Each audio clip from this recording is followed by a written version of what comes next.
Bonjour à toutes et à tous.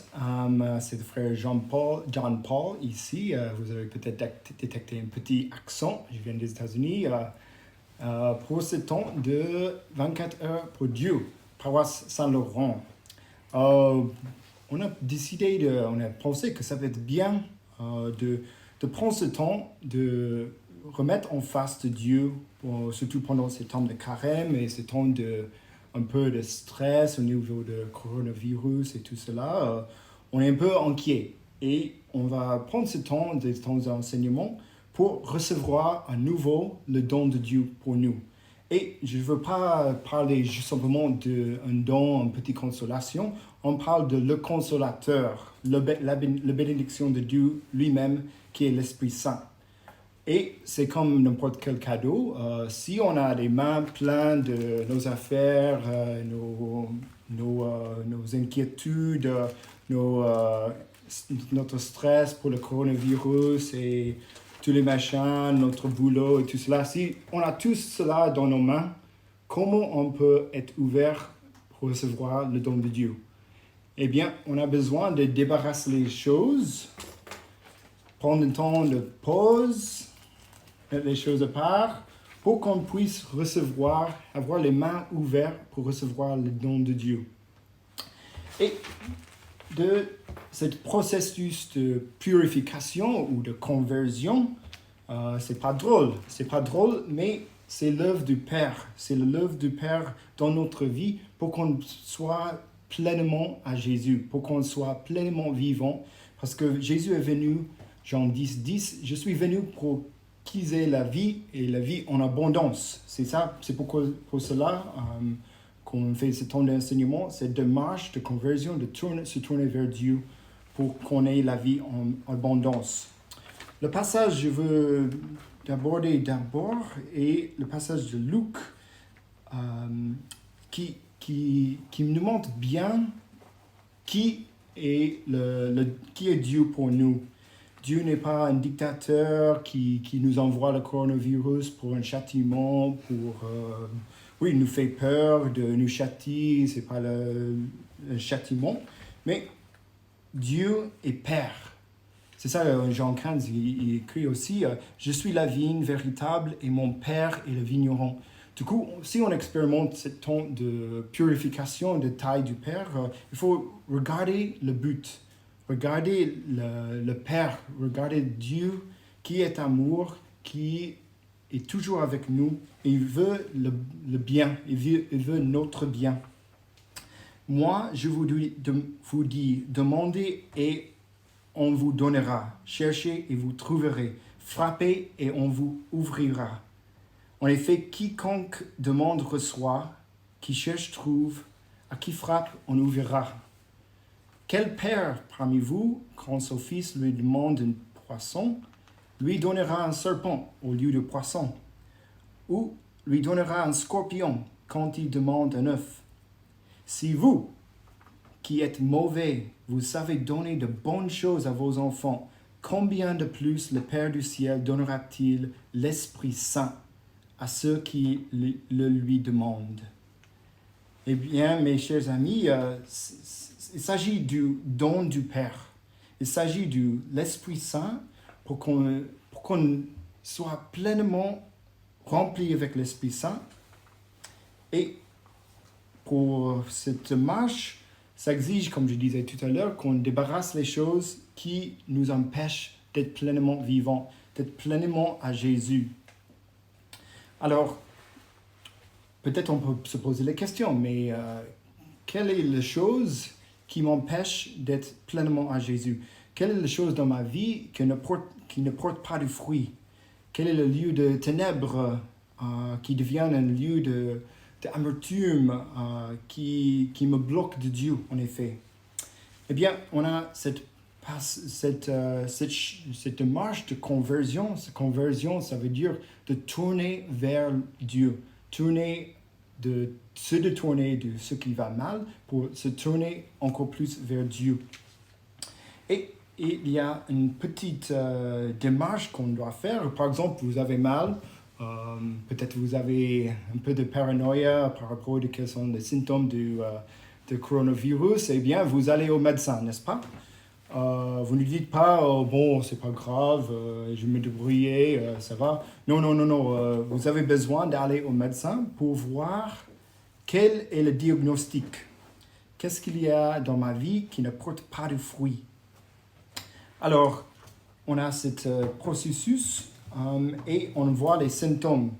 Et par exemple, si vous imaginez comme un arbre, par exemple, on voit qu'il y a des mauvais fruits. Et il faut qu'on d'abord admette qu'il y a quelque chose qui ne va pas dans ma vie. Et on va au médecin, le médecin parfait qui est Jésus lui-même, pour voir qu'est-ce qui ne va pas. De mettre le doigt sur ce truc qui ne va pas. Alors, le premier, il faut trouver quelle est la source de ce problème. Par exemple, on bute contre un péché souvent et on se confesse tout souvent et on sent que ça ne va pas, ça n'améliorerait pas. Eh bien, on peut se demander, mais quelle est la source de ce problème? Je donne un exemple un peu simple, mais par exemple, on a un problème de gourmandise ou de manger quand on est stressé. Mais ça, peut-être, c'est le mauvais fruit, mais on a besoin de voir, mais quelle est la cause de cela? Pourquoi je suis tellement stressé? Quelle est cette... pourquoi je cherche à échapper dans cette chose qui n'est finalement pas bon pour moi?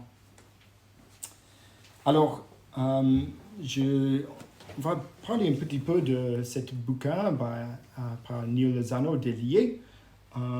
Et je vais faire allusion plusieurs fois. Et ça peut être une bonne lecture pour le carême, pour cette démarche de mettre les choses dans nos vies qui ne va pas, qui nous inquiète, qui nous blesse, pour les amener à la lumière qui est Jésus. Et on va juste voir, par exemple, dans sa vie, un exemple qu'il donne lui-même.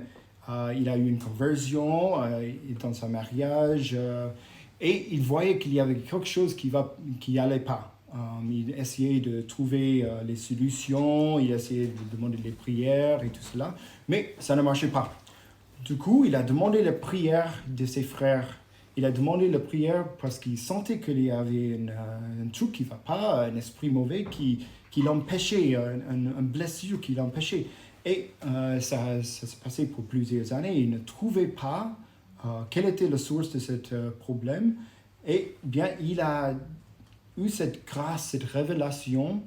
Et on peut demander cette révélation pendant ces 24 heures pour Dieu, pour être révélé quelle est la source de ce problème, quelle est la source de cette mensonge que le mauvais, que l'ennemi de nous tous, Satan et ses esprits, les esprits mauvais, qui veut nous empêcher d'être pleinement vivants, d'être pleinement à Jésus. Eh bien, il était en train de recevoir la prière des frères et il a reçu cette mémoire qu'il a supprimée dans son esprit quand il avait 6 ou 7 ans. Et il était embarrassé, il était moqué devant toute sa classe. Et cette expérience pour un garçon de 7-8 ans, 7-6 ans, eh bien, c'était bien traumatisant. Et la manière, il a ressenti cette réjection, eh bien, il voudrait se protéger. Et dans cette blessure, il y avait une blessure de réjection, qui n'était pas acceptée, qui n'était pas aimée. Eh bien, il a construit les murs pour se défendre. Et les choses, par exemple, il disait, mais je ne peux pas faire confiance, que les personnes vont juste moquer de moi, je ne peux pas faire confiance. Eh bien, il a construit tous ces systèmes de défense. Eh bien, il y avait quelque chose qui n'allait pas dans tout cela, parce que ça l'entraînait dans un certain orgueil. Il ne pouvait plus faire confiance à Dieu. Il fallait arriver tout seul, il faut avoir le succès tout seul. Et finalement, c'est ça qui l'a coincé. Il avait peur de la réjection, il avait cet orgueil pour se protéger. Et ça l'empêchait d'être pleinement libre. Eh bien, on va faire cette juste petite réflexion pour voir peut-être dans nos vies où sont les mauvais fruits et quelle est la source de ça.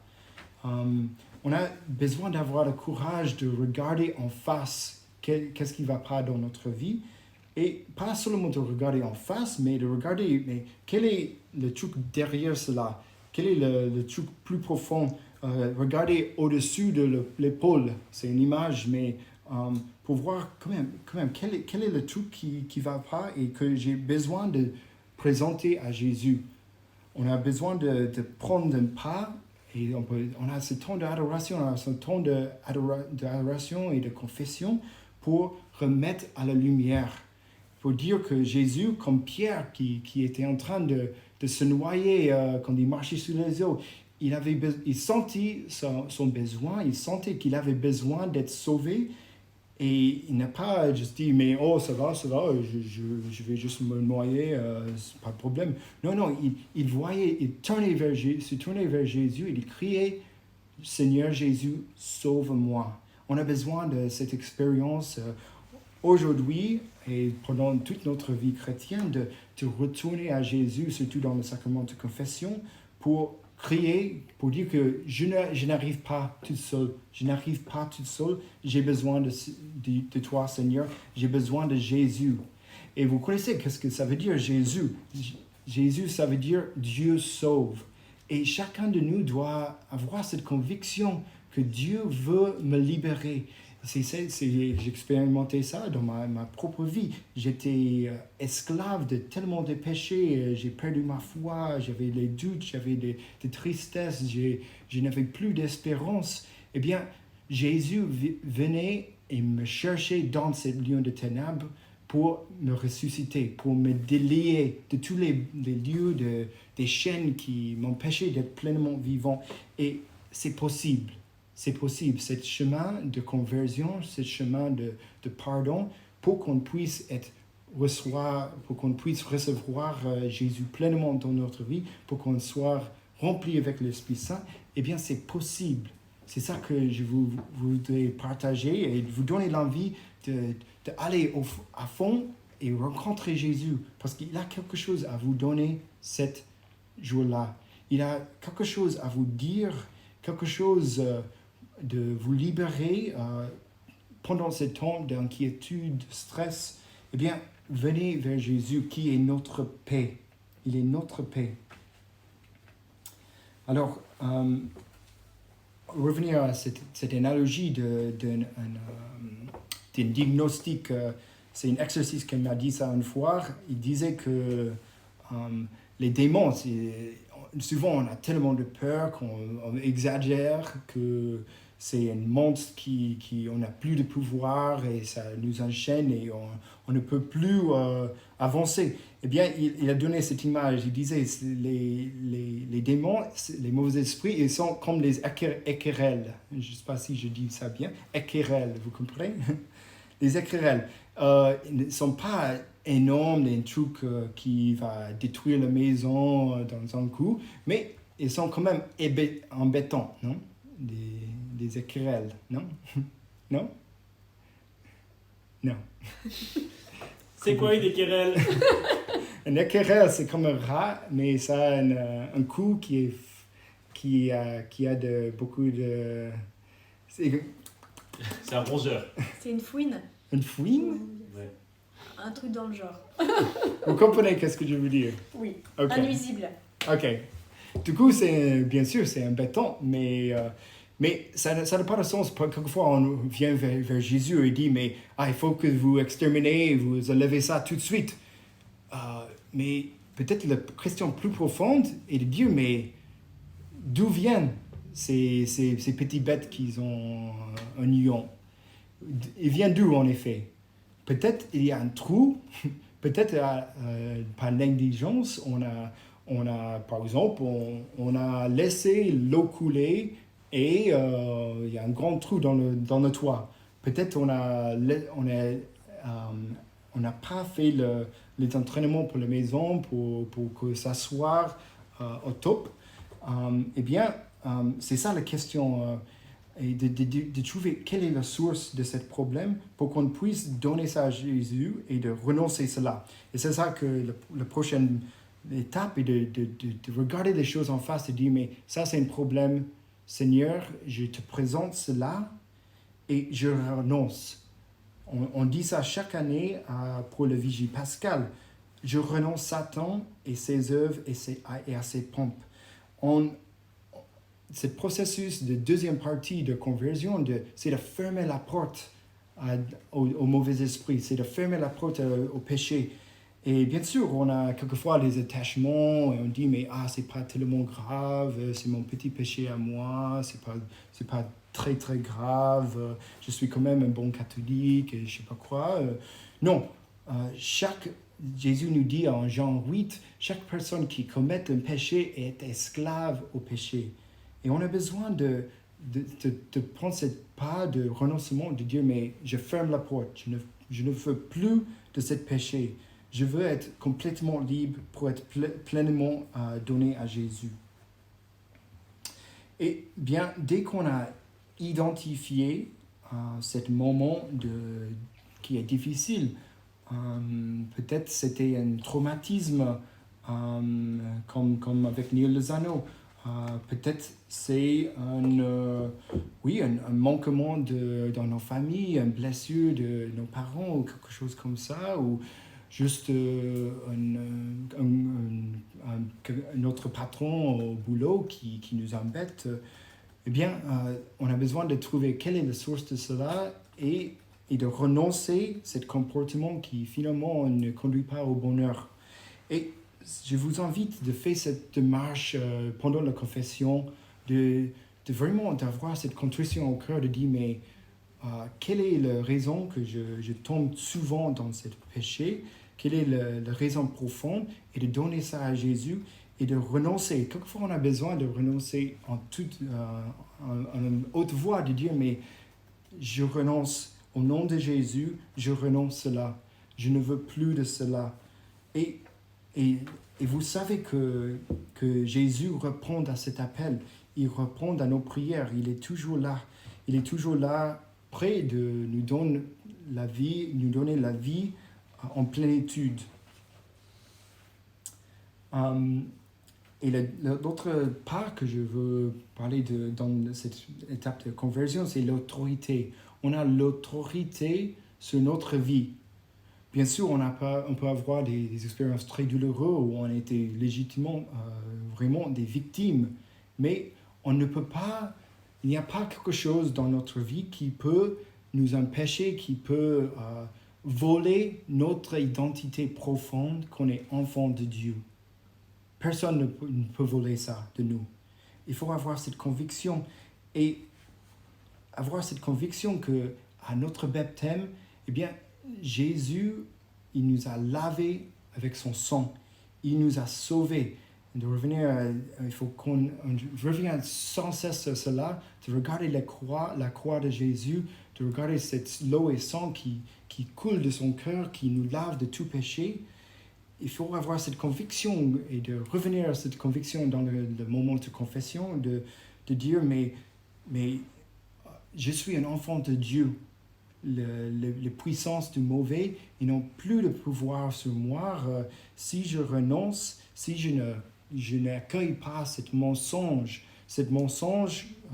qui est lié avec le péché original, ce mensonge que le Père, que Dieu n'est pas amour.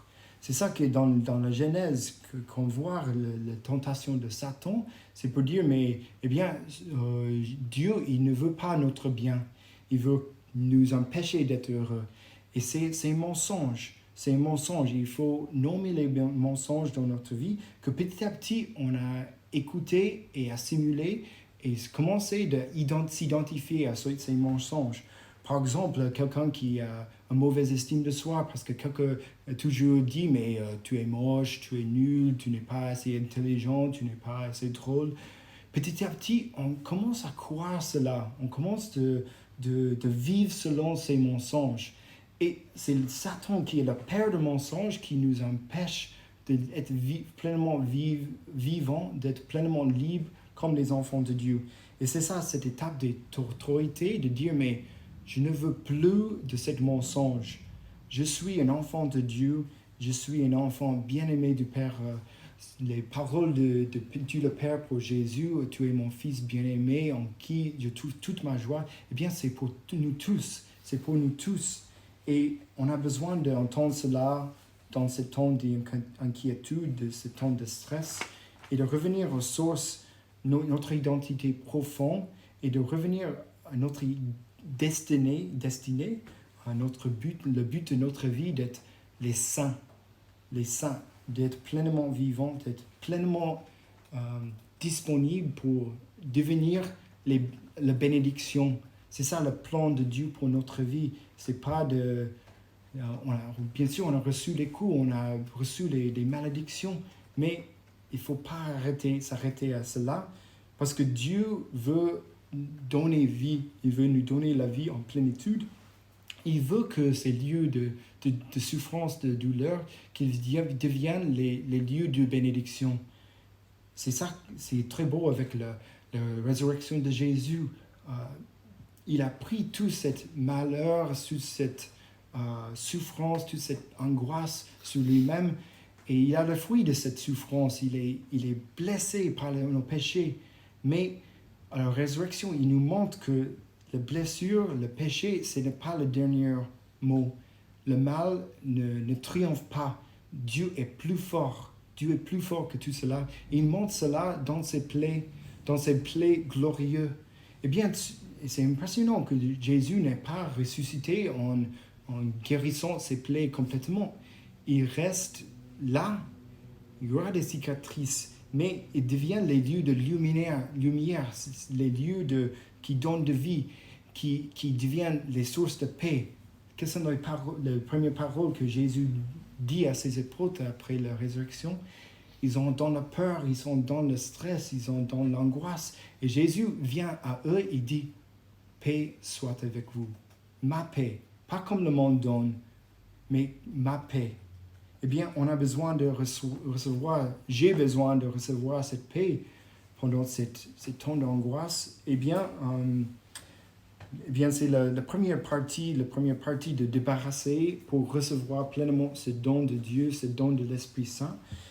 C'est ce chemin de conversion. Et la deuxième partie, on va voir une autre partie qui nous empêche de recevoir cette bénédiction du Père, c'est le manque de pardon.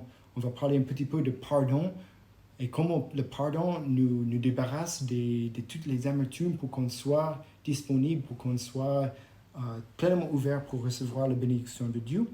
Et ensuite, on va parler de cette bénédiction de Dieu, ce don de Dieu qui est l'Esprit Saint, et comment recevoir cet Esprit Saint, comment être rempli avec l'Esprit Saint, comme les apôtres dans au Cénacle, pour qu'on devienne les bénédictions pour nos frères. Le monde a tellement besoin, et encore plus dans cette situation, le monde a tellement besoin de bénédiction, le monde a besoin de lumière. Et cette lumière est victorieuse de toute ténèbres, de tout mal. Eh bien, c'est venir à Jésus. On a Jésus exposé dans le sacrement, dans l'Église. Venez se confesser, renoncer à ces mensonges, ces blessures qu'on a dans nos cœurs, et pour qu'on soit pleinement libre pour recevoir la bénédiction du Père, la bénédiction du Saint-Esprit dans nos vies, pour nous-mêmes, pour qu'on soit des bénédictions pour nos frères. Commençons dans notre famille, ça commence dans notre cœur et ça va répondre dans tout le monde. Je suis convaincu que le Seigneur a quelque chose à dire dans tout cela, qu'il veut répandre cette bénédiction dans le monde entier, il veut répandre cette feu. Jésus est venu pour partager cette feu et il veut que ça soit déjà répandu dans nos cœurs et ça va continuer et mettre au feu à tout le monde. Amen.